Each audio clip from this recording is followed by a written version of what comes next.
Well, over the last few days, we've been talking about the responsibility of older, more mature Christian women to really not only instruct by word, but also by setting an example of a healthy home life. That younger women really are starting off many times on this adventure of being married and raising children. And anybody who doesn't think that's probably one of the most challenging things you'll have to do in life has never been there. And so I just really want to really make it very, very clear that I'm not making light of the challenges. It's really, really hard. And I know from experience, because my wife has communicated to me very clearly how difficult it is. I remember at one point she said to me, "Do you realize I've been changing diapers for 5 years straight?" And I remember that suddenly put the whole thing in context for me, because I helped out. When I was home, I would change the diapers of the kids, and I recognized how unfun that project is. But it's got to be done, and it has to be done carefully and lovingly and with regularity. But the whole point is that you really are denying yourself when you do something like that. You're not doing what you want to do. You're doing the thing that you don't enjoy, you don't want to do. So especially I remember when we were first married, we didn't have any money, and paper diapers were really a rarity at that time. So we had cloth diapers, which had to not only be changed and soaked in a certain solution and washed regularly. The whole process was very arduous. My wife is an incredible hard worker, but nonetheless, you were really glad when they grew out of that stage and they were no longer in diapers. But it's part of this whole idea of being in subjection is the thing that most women find so difficult, honestly, because so many men have been guilty of abdicating the responsibilities of being the leaders in the home. And I've had women say, "Why is it that God has put the burden upon us to be subject to these men?" And I think that it's important to understand the different dynamic, especially as Paul outlined it in Ephesians chapter 5, where he talks in verse 22 about the relationships of husband and wife. It's interesting. He begins by saying, "Be subject to one another out of reverence for Christ." So that what Paul's talking about is subjection for both husband and wife, but that subjection takes different forms. And what he says to the man is the way he subjects himself, puts himself under his wife and under her needs, is to love her as Christ loved the church. And so a husband, if he's going to be effective in his relationship with the wife, he's going to be caring for his wife the way that Christ cares for his church. That's why so many women have trouble with subjection. I've never had a woman ever complain to me about being subject to her husband's leadership when he has loved her the way Christ loves his church. In fact, I've just found the opposite. The term never comes up. The arguments never arise, because she knows that he is concerned about her. He is watching out for her. He is caring for her needs, and he will provide and protect her even at the cost of his own life. That he may have said those vows at their marriage, but he means it in the way that he lives his life. And I guess this is kind of a word of exhortation to us guys. You can't complain about your wife not trusting and respecting you if you don't treat her with that kind of sacrificial, Christ-natured love. And love doesn't mean just when she's attractive and when she's affectionate. It means that you love her not because of, but even in spite of. So that when she is being unkind and she's, in your mind, letting down her part of the bargain, you need to step back and go, "Wait a minute. I'm called to love and to serve her and care for her." And that's why, I found as I began to understand this concept, I really encouraged my wife to have time away from the family with their girlfriends. I remember a couple times, well, the kids were older then, but she'd go off with one of her friends for a week, and they'd have a family holiday, visiting friends and family and stuff. And it was really refreshing and good for her to do that, because she had spent years and years and years not just changing diapers, but cleaning house, caring for all of these things. And I'll just say we were fortunate that we had adjusted our lifestyle to a place where we could live on my salary alone, so that she wouldn't have to be out of the home. And I know for some of you that's not a practicality, but it's something that I would encourage you to pray about, because just being a mom is And a wife is probably the biggest job on the planet, and it's also probably the most important job in the planet. There's a great book, I don't know if it's still in print anymore, written years ago. It's called Mothers and Leadership. And it's interesting because the whole adage that the hand that rocks the cradle rules the world is a truism, that the greatest influence upon the success or failure of young people as they move into adulthood is the impact or the lack of impact of their mother's relationship. So that mothers who are away from their children for an extended period of time are really kind of farming out the idea of raising their children to somebody else. Children derive a deep sense of their own personal identity and security from their relationship with their moms.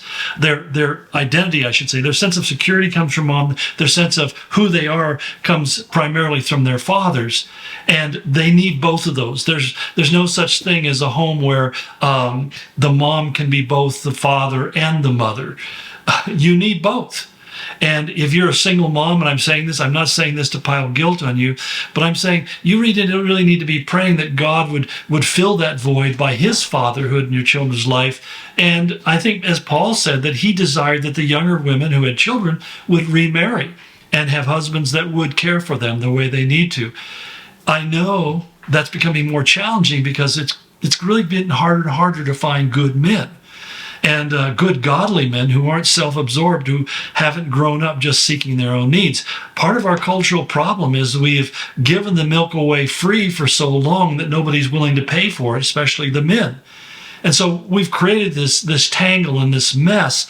But it's really important, I think, for us to understand that if you are married, that you need to be thankful for that and invest in that and pray that your husband will listen to this and stop abdicating his responsibilities and being selfish and focus on being a loving husband, a sacrificial husband.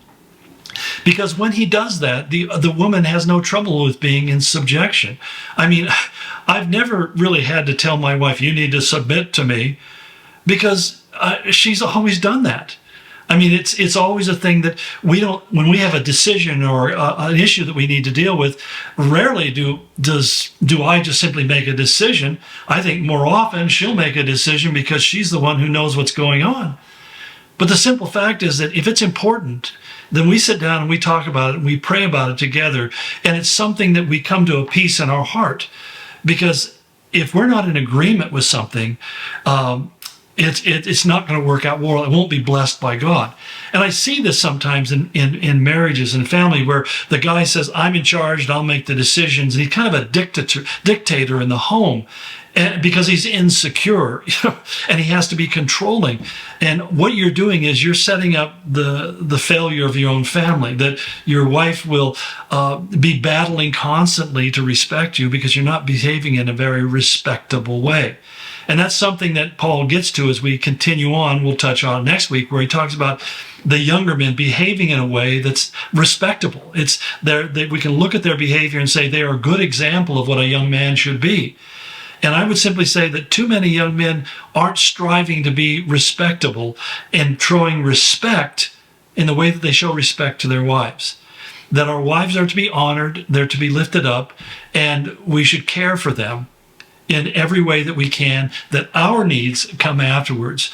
As my wife has shared, I've never thought about it, but as she was saying recently about someone who was struggling financially to provide for their family, and basically were not making any efforts to do so, she said something that she knew about me was that it didn't matter what, I would take any job at any pay in order to come up with income to support my family. And believe me, I've had some really, really bad paying, crappy jobs over the years.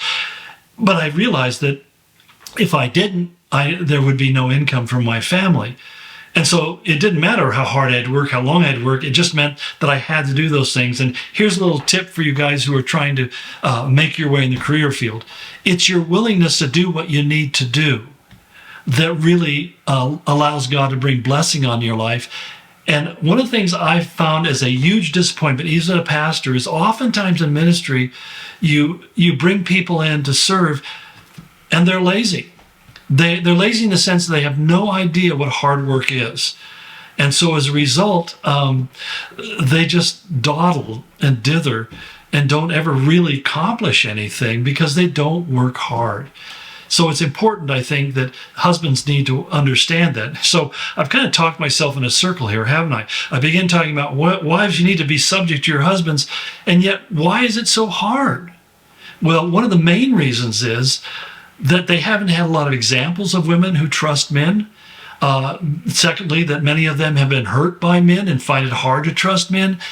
But even thirdly, and maybe more significantly, it starts with the guys, that men have failed to be that kind of loving servant and sacrificial individual that they need to be. They've looked at their wife as somebody who's there to meet their needs instead of thinking about how can I meet my wife's needs and lift her burden and encourage her. Because you'll find that once you commit to that, there's an amazing change in attitude that begins to come. And again, that there won't be anybody, as Paul would say in conclusion, that no one will malign the word of God. They won't, let me just close with one more thing, an example from my wife and I's life. When we were first married, we were oil and vinegar, man. I mean, we were oil and water. We did not blend. We found ourselves really having a hard time getting along and liking each other. And we loved each other. We just didn't like each other. And some of you understand exactly what I'm saying. But I remember how it just, as we were talking about our marriage, we came to a conclusion that we would never use the D word in reference to our relationship. We'd never bring up divorce as any kind of considered option. And the main reason behind it wasn't just because we knew it was wrong. And we also pretty much understood it probably wasn't going to work out real well.